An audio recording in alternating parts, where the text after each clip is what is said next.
Hello.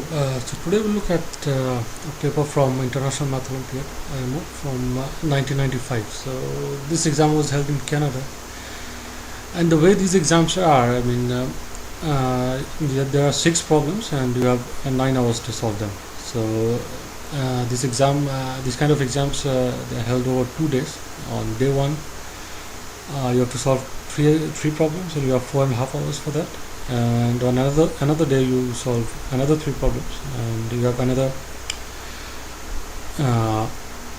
for 4.5 hours for that. So for per problem there you have 1.5 hours. So you can just imagine that the difficulty level of these problems will be quite high. Okay, so just go through these problems and their solutions. So okay, so this is problem 1. It says let ABC and D be four distinct points in a line in that order. Okay, so it's a little bit like this. So you have a line and you have 4 points A, B, C, D in that order. And it says circles with diameters AC and BD intersects at point X and Y. So this is a circle with diameter AC. This is a circle with diameter BD, and they intersect at X and Y. Okay, it says line XY meets BC at the point Z. So this XY meets BC here at Z. Okay, it says let P be a point on the XY different from Z. So let P be some point here on this line XY, which is not equal to Z, somewhere here. So it says the line CP intersects the circle with diameter AC at point C and M. So this is CP, it intersects this first circle at M. Okay, and it says the line BP intersects the circle with diameter BD at points B and N. So if you draw this BP, it will intersect this second circle at N. So then it says prove that the lines AM, DN and XY are concurrent. So it says this AM, DN and XY, this one. Okay. So these three lines, if you produce them, it will meet at a point. So this is what we have to prove. So okay, so the way these exams are, the first problem is usually supposed to be the most easiest one, and then it's supposed to increase in difficulty, and the last problem is supposed to be the most difficult one.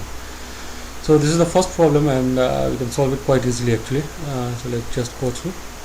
So this is the diagram again, and now what I do is I set up a coordinate system. I choose this AD as my x-axis, and I choose this one, bigger circle, as a unit circle of radius 1, and center is at origin. So the coordinates of A will be -1 0 and coordinates of C will be 1 0. So this is the diameter, and this second circle I just choose it as a circle of radius R, and center is at A 0. Okay, so this coordinate will be A plus R, and this coordinate B will be A minus R, the x coordinate. Okay, so we do this. So the equation of the first circle is x square plus y square equal to 1. Of the second one is this x minus a whole square plus y square equal to r square. So now I can find the equation of the line which intersects these two circles. So the equation of xy, this can be found easily. I just subtract these two. So I get a linear expression. X square will go, y square will go, and you get like minus twice ax plus a square is 1 minus r square. So from there you get x is equal to 1 minus r square plus a square over twice a. Okay, so what does that mean? That means this xy is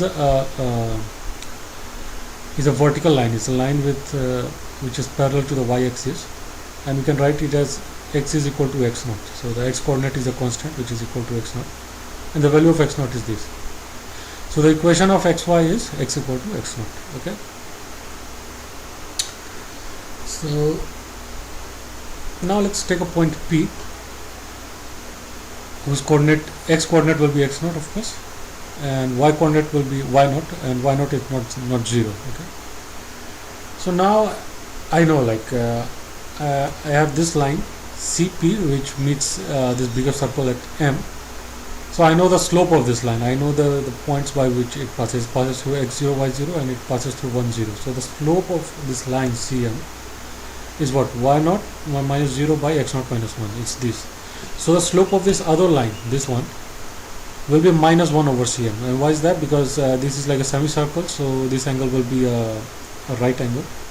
So these two lines are perpendicular, so the slope of this will be the negative inverse of this, and it passes through this point A, so I know the equation of line AM. Okay, so the equation of line AM will be this. So if I have a point xy here, so I can choose y minus 0 by x plus 1 is the slope of that, so that's minus of 1 over this, so minus of x naught minus 1 over y naught. So this is the equation of AM. And the equation, okay, so now we look at this other line, which is Bn. I know its slope, it's y naught over x naught by a minus r. So slope of Bn is this, y naught over x naught minus a minus r. So the slope of this dn will again be what? It will be the negative inverse of this, because this is also like perpendicular, right? So the equation of this will be y minus 0 over x minus a plus r will be the slope, this one. So these two, when I solve for x and y, I will get the point of intersection of this. So this is, let's say, the point Q. So I will just, if I can just show that the x coordinate of Q is x naught, then I know that all three lines are concurrent, because if if xq is equal to x naught, it will automatically imply that it lies on this line xy. So I can do that. So what I do is I take y naught, y is x naught minus 1 into x plus 1, minus of that, and from the second equation I get y naught y is minus of this into this. So I eliminate y and I can get the x coordinate of q, so it will be this. So now, okay, so now I just have to simplify. Basically some terms will go away, xq, x naught, xq, x naught, this side will go, and I get something like this. Xq is, I bring like a plus r into a minus r will be a square minus r square, and 1 will come this side. So this 1 plus a square minus r square will be twice a x naught, that I can write it here, and I will get this a minus r minus 1 x naught. So this times of xq is equal to this times of x naught.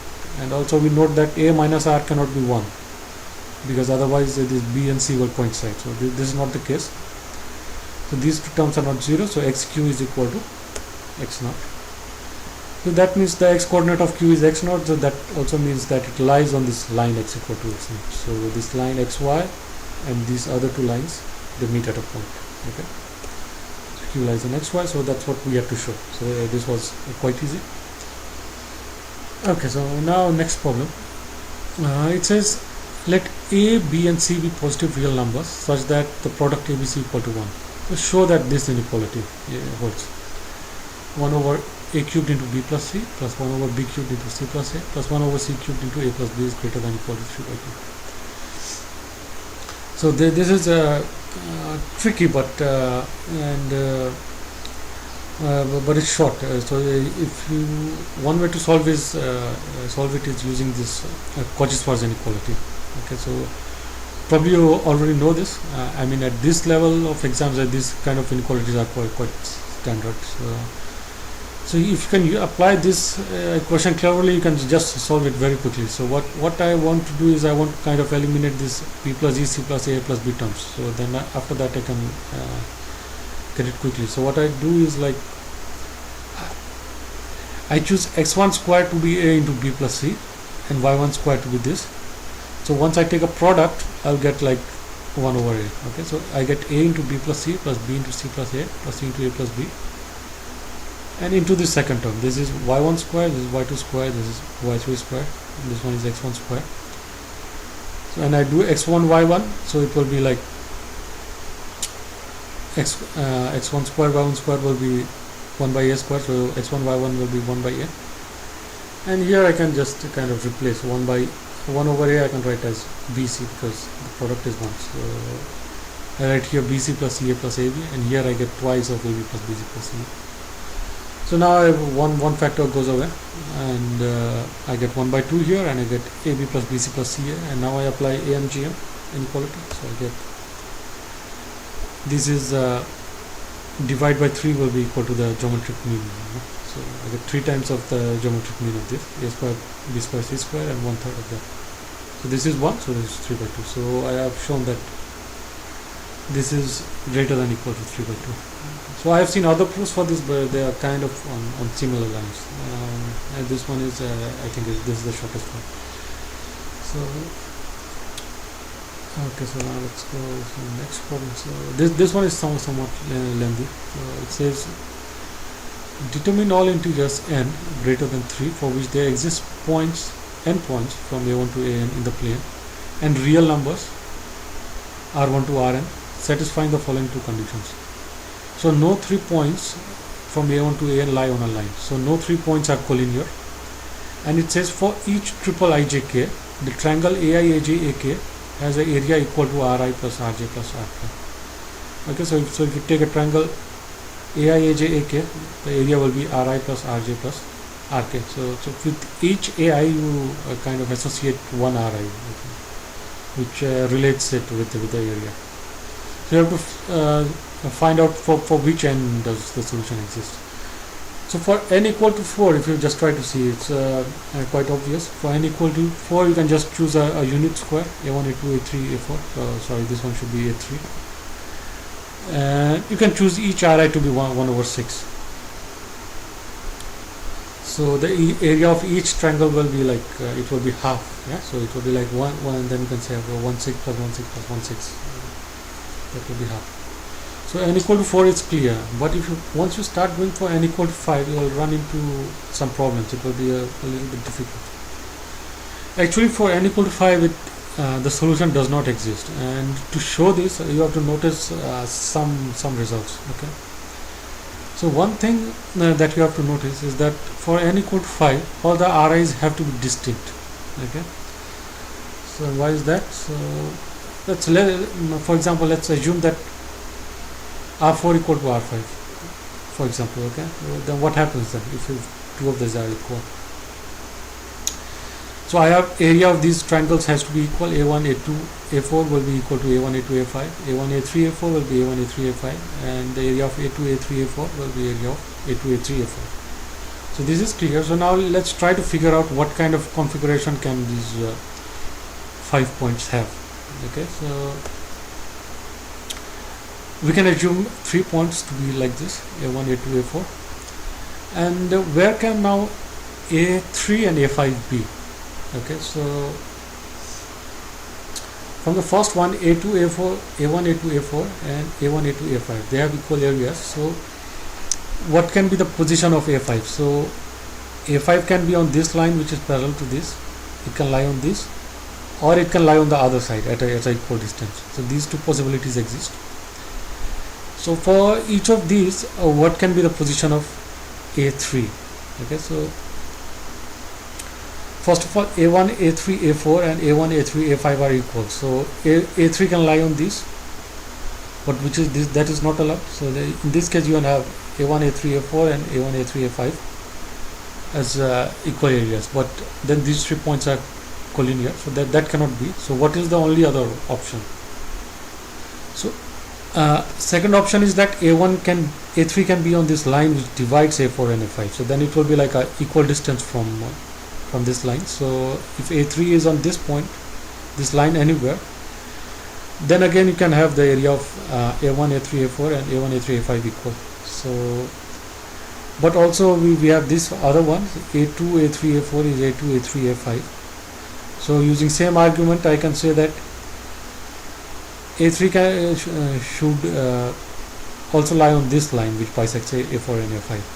So to satisfy both conditions, A5 can only lie on this, which means A4, A3, A5 are collinear. That's not allowed. So this case cannot hold. So only this kind of configuration can exist where A4 and A5 are opposite sides. So now let's try to find the position of A3. So one possibility again is A3 on this line. So then I can have A1, A3, A4 and A1, A3, A5 as equal areas. So that's not possible. So the only other possibility is that in this one, A3 lies on this line which is parallel to A4 and A5. So if A3 lies on this one, then again I can have this A1, A3, A4 and A1, A3, A5 as same areas. Okay. but you can use the same argument for this one, and you will see that it also has to lie on this line which is parallel to A4 and A5, and since these two lines are parallel, so there is no position for A3. Okay, so no 2 points are so all Ri's have to be distinct here. So that's one result. The second result is you make this observation: if you have a convex kind of a quadrilateral, from that you can make this kind of argument, like the area of this quadrilateral. You can write it in two ways. You can write it as you can kind of join AJ and AK, and you can write it as the area of these two triangles which will be formed on these two sides. And after that you can again kind of join AJ and AL, and then you can again write the area as the sum of these triangle and upper triangle and the lower triangle, and these two areas are of course equal, and that will be the equal that will be the area of the quadrilateral. So first I join this, and the area of quadrilateral I can write as the area of this triangle AI AJ AK. So that's Ri plus Rj plus Rk, and AI AK AL. So this Ri plus Ra plus Rk plus Rl.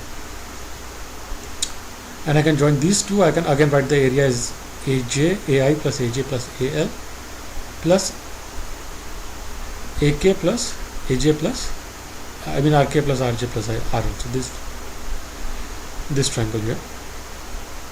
So these two areas are equal, so I get this, and from there I get Ri plus Rk is Rj plus Rl. So Ri this vertex and this vertex. So for the opposite two vertex, Ri plus Rk is equal to Rj plus Rl. So this for any convex quadrilateral this will hold. Okay, so from these observations, from this result and from this other one, that no two Ri's are same, you can actually show that for n equal to 5 the solution does not exist. So let's look at the convex hull of such a graph. So you can have three possibilities. One is, let's say the convex hull is a pentagon, so the figure looks like this.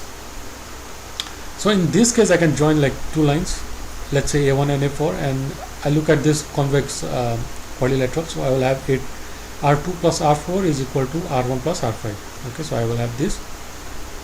R1 plus R3 is R2 plus R4. Okay, and then I can join two other one. Let's say these two. Then I can again have like R2 plus R4 is R3 plus R5. I can get this. So R3 plus R5 is R2 plus R4, and from there I get what? I get R1 and R5 is same. So this cannot be. So convex hull cannot be like this. So let's look at case 2 when the convex hull is a quadrilateral. So something like this. And in this case I can write my result: R1 plus R3 is R2 plus R4. And now this fifth point lies inside this, and it will lie on this quadrilateral. It cannot lie on these two lines.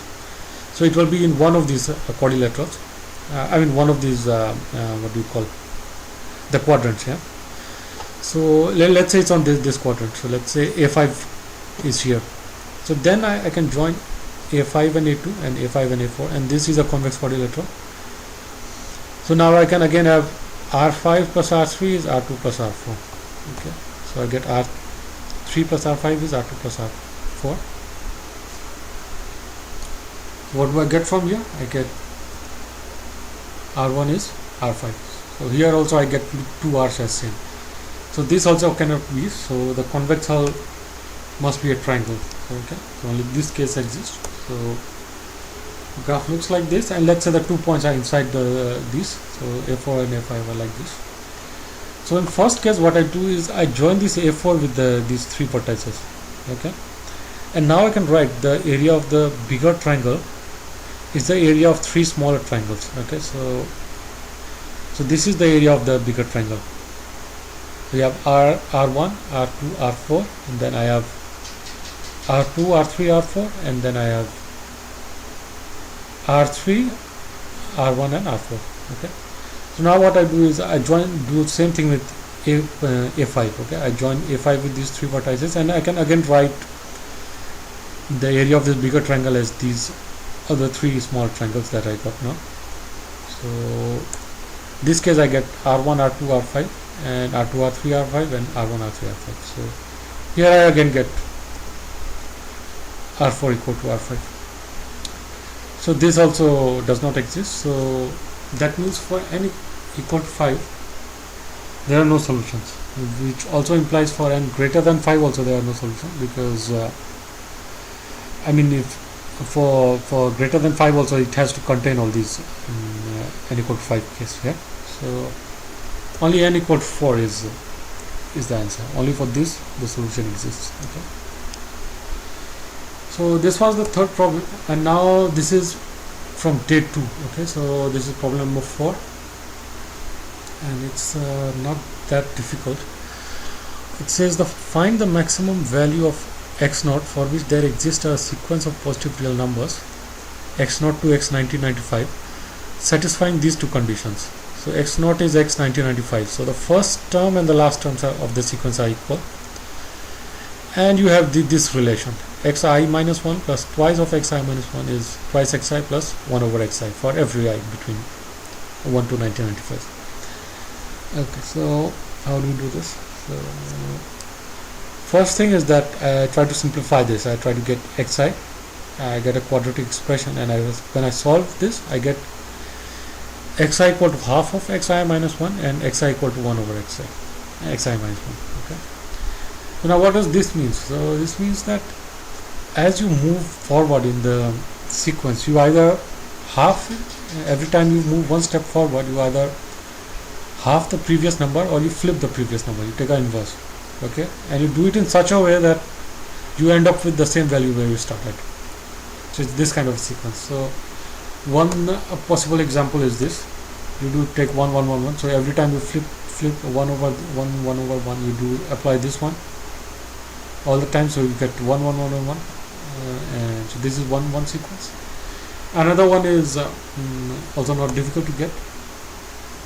What you do is you start with let's say a maximum number x naught, and then you keep on halving it for 1994 times, and then for the last one you just flip it, and you do it in such a way so that the last and first terms are equal. When you do equate that, you will get this series. Okay, so x0 is this, 1994 is this, x 1995 is this one. So here you can see the range of values that this kind of sequence can take. So it seems like this should be the maximum, but of course we have to prove it also, and to prove that it's actually not very difficult. So one way to do it is I define these two operators, hx and fx. H means for half and f is for flip. Okay, to take an inverse. So every time you do hx, if you operate h on x, you will get 1 over 2 of x, and every time you operate f on x, you get x inverse. So yeah, so it's clear, like yeah. So every time you operate once, you move one term forward in the sequence. Okay, and you do it, you operate h a few times, and then you operate f a few times, and basically you end up with the same number. Okay, once you do it 1995 times. So basically you have to solve for this equation. You have to solve, start with x, few times you operate with h, and then a few times with f, then again a few times with h, and so on, and finally you do this 1995 times, and you end up with the same value. So this equation you have to solve, and the condition is that m1 to mk plus n1 to nk is 1995. So here you, of course these are positive integers, and you can have some conditions like m1 can be 0, and nk, the final n, can also be 0. The other terms should be all positive. Okay, these kind of conditions. So now you can actually look at some properties of h and f. Like if you do hmx and then you do hnx, it will be h of m plus nx, and like h inverse of x will be like twice x, and f inverse of x will be fx only, and so on. So I solve for this equation, and now to evaluate this, first I look at these expressions of the kind fn and hmx, and this I can simplify this a little bit. So hmx will become this, you half it my m times, so it will be minus 2 to the power minus m times x, and then you flip it n times, so it will be this one. If you flip it n times, it will be like 2 to the power minus m, it will, and it will be minus 1 to the power n.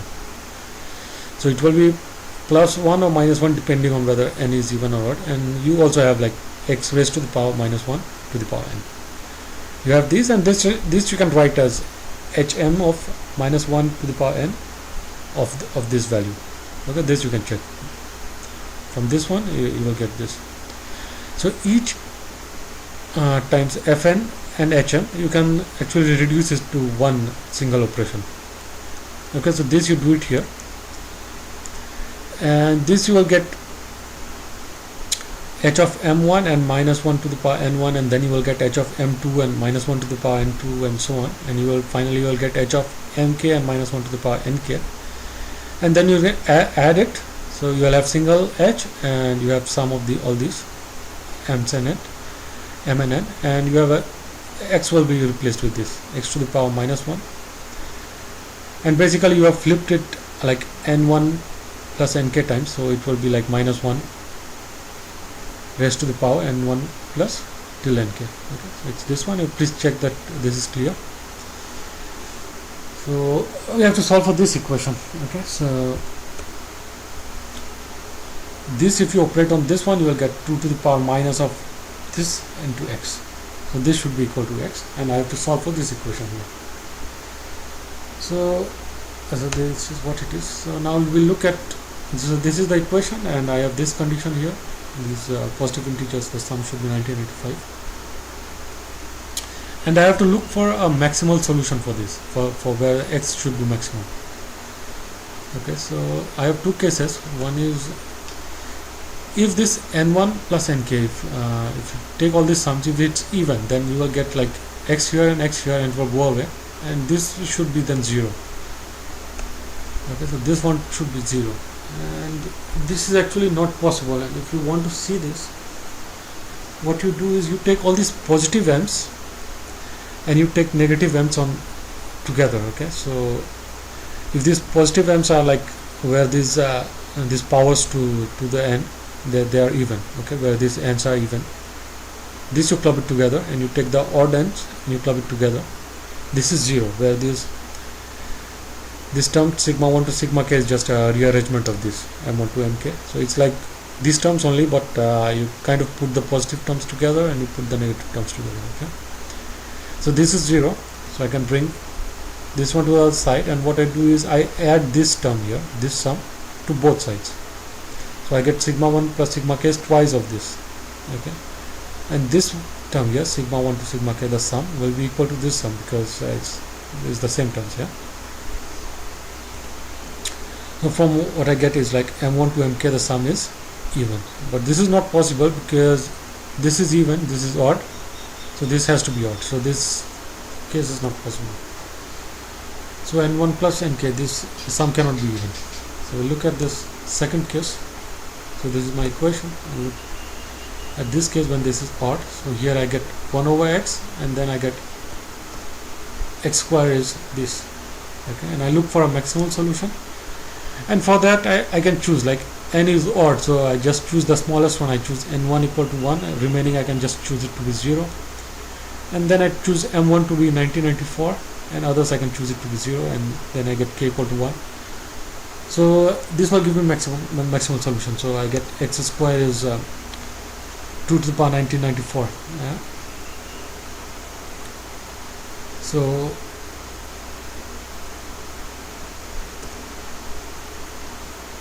this should be 2 to the power 1997. Sorry, so missed this one here.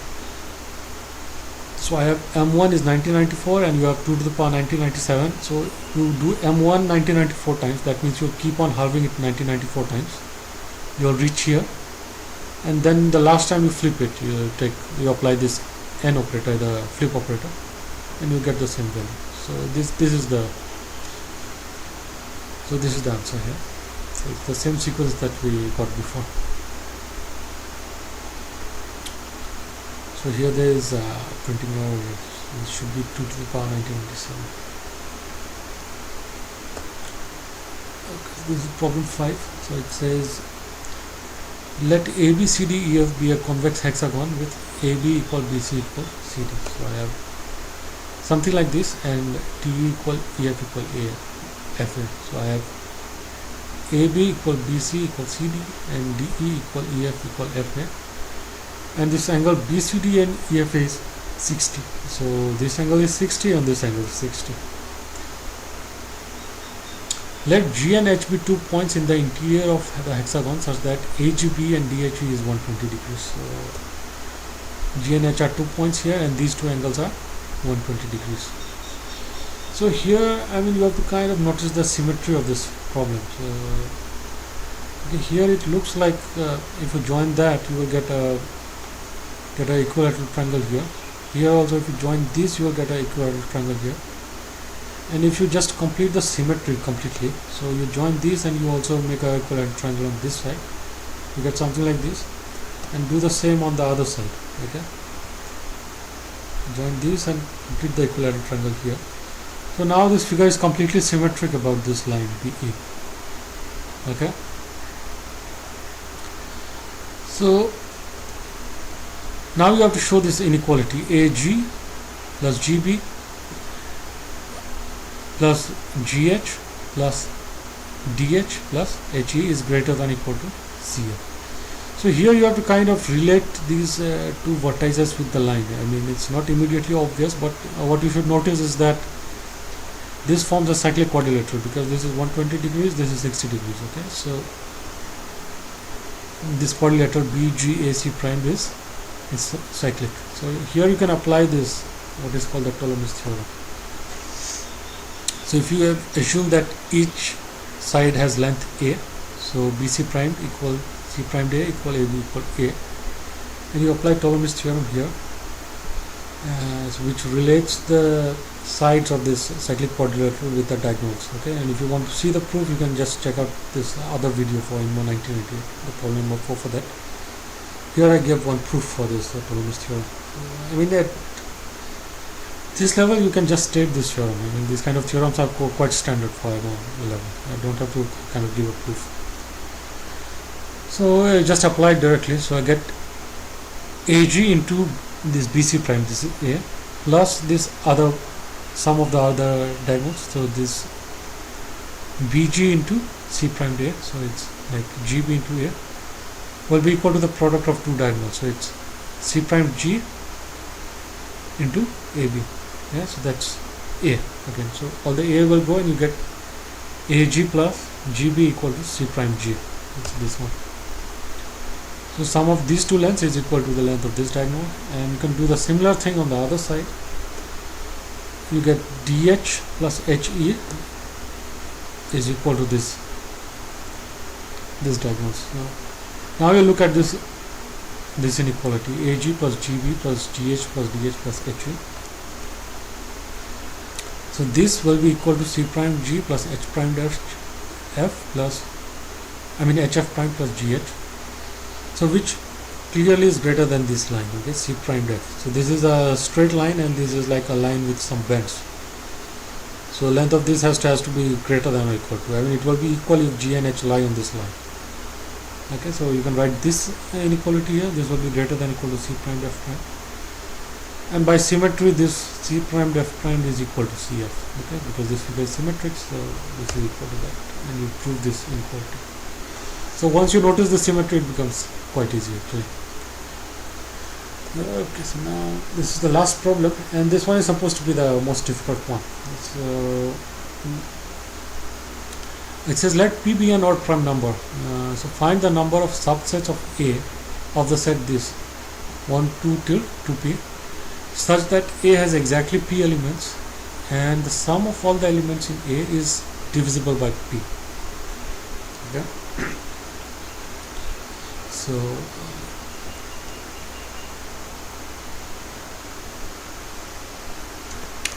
So I mean, let SA we call it the sum of the elements of A. I just denote it with SA. So now two obvious sets are this. If you take 1 to P and then you take P plus 1 to 2P. Okay, so each of them, if you take a residue mod P, it will be congruent to 0. The sum will be divisible by P. This sum is also divisible by P. And now, I mean, if you take any other subset, what you should notice is that if you take intersection of that subset from either B or C, that will be non-zero. So any other subset will contain some elements of B and some elements of C. Okay, so how many such subsets are there? So